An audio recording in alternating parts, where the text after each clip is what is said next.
राहुल गांधी ने बीजेपी पे ऐसा ट्वीट किया जिसको सुनकर आप चौंक जाएंगे।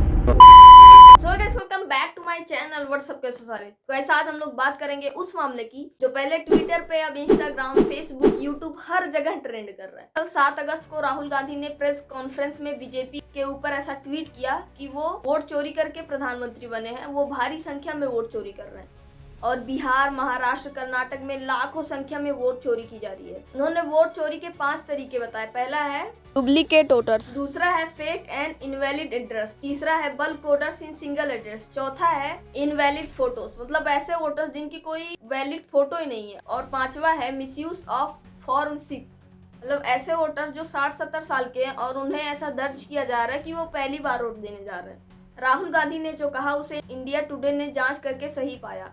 तो गाइस, इतना सब कुछ होने के बाद इलेक्शन कमीशन ने कुछ ही सेकंड में रिप्लाई देते हुए कहा, the statement made are misleading, मतलब ये सही नहीं है, ये दरअसल मिसलीडिंग है। सोचिए, इतना सब कुछ सच्चाई देखने के बाद भी बिना किसी जांच पड़ताल के इसने मिसलीडिंग कर दिया। और इलेक्शन कमीशन ने ये भी कहा, अगर जांच करवानी है, जांच तभी होगी जब राहुल गांधी एफिडेविट पर साइन करके ओथ लेंगे कि ये सारा डेटा सही है। और राहुल गांधी ने ये तक कहा कि अगर चुनाव आयोग हमें इलेक्ट्रॉनिक डाटा दे दे तो हम ये साबित कर देंगे कि भारत का प्रधानमंत्री चोरी करके प्रधानमंत्री बना है। राहुल गांधी ने एक वेबसाइट लॉन्च किया, वोटचोरी.in, जिस पर आप अपनी राय दे सकते हैं। और इसमें कई सारे लोगों ने अपनी सहमति जताई और कहा, सुप्रिया भारद्वाज ने ट्वीट किया, I fully support leader of opposition mister Rahul Gandhi demand regarding digital vote list.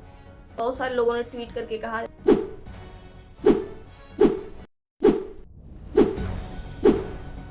और एक ट्वीट में लिखा गया, लोग सोचते थे कि हम ईवीएम हैक करते हैं, अरे हमने तो इलेक्शन कमीशन ही हैक किया हुआ है।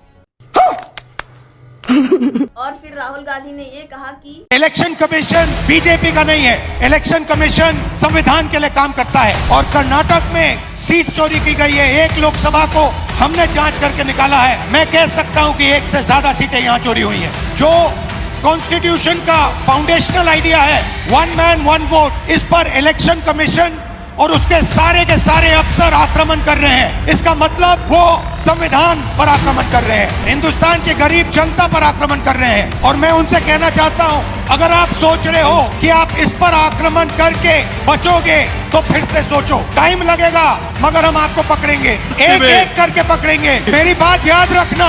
और कांग्रेस ने ट्वीट करते हुए ये पोस्ट शेयर किया और लिखा कि अब की बार चोरी की सरकार। और फिर राहुल गांधी ने ये कहा, इलेक्शन कमीशन के लोगों को एक और बात माननी होगी, हमें एक सीट की सच्चाई निकालने के लिए 6 महीने लगे। अगर आपने हमें डेटा नहीं दिया तो हम ये काम 1 नहीं 10, 15, 20, 25 सीटें में भी कर सकते हैं। पेपर कॉपियां हैं हमारे पास, आप छुपा नहीं सकते और आप छुप नहीं सकते। एक ना एक दिन आपको ऑपोजिशन का सामना करना पड़ेगा। हर ऑफिसर को और इलेक्शन कमिश्नर को ये बात अच्छी तरह समझ लेनी चाहिए। कांग्रेस ने ट्वीट करते हुए कहा, वोट चोरी का तरीका फर्जी और अमान्य पता। इस लिस्ट में 30,000 से ज्यादा अवैध पते हैं, जिनमें अधिकतर नंबर 00 मकान नंबर से शुरू होता है। अब सोचिए।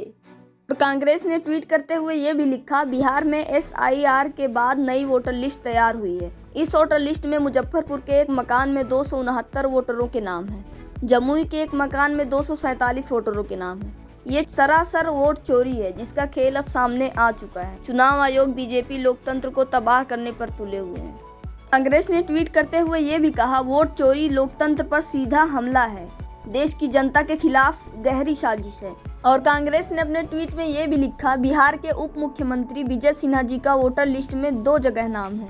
उनके पास 2 जगह के वोटर आई कार्ड हैं। पहला 182 बांकीपुर, दूसरा 168 लखीसराय। ये आरोप सही है या गलत? एक बात तो साफ है, चुनाव आयोग की पारदर्शिता पर सवाल उठाना अपने आप में एक चिंता की बात है। लोकतंत्र में विश्वास तभी रहेगा जब एक एक वोट की कद्र होगी। अब सवाल इलेक्शन कमीशन पे उठता है कि इतना सब कुछ होने के बाद भी वो इलेक्ट्रॉनिक डाटा देने को तैयार क्यों नहीं? क्या ये बीजेपी के साथ मिलकर काम कर रही है? अगर हाँ, तो ये सरासर गलत है। तो गाइस, आपको क्या लगता है कि वाकई में वोट चोरी हो रही है या सिर्फ ये राजनीति का एक खेल है?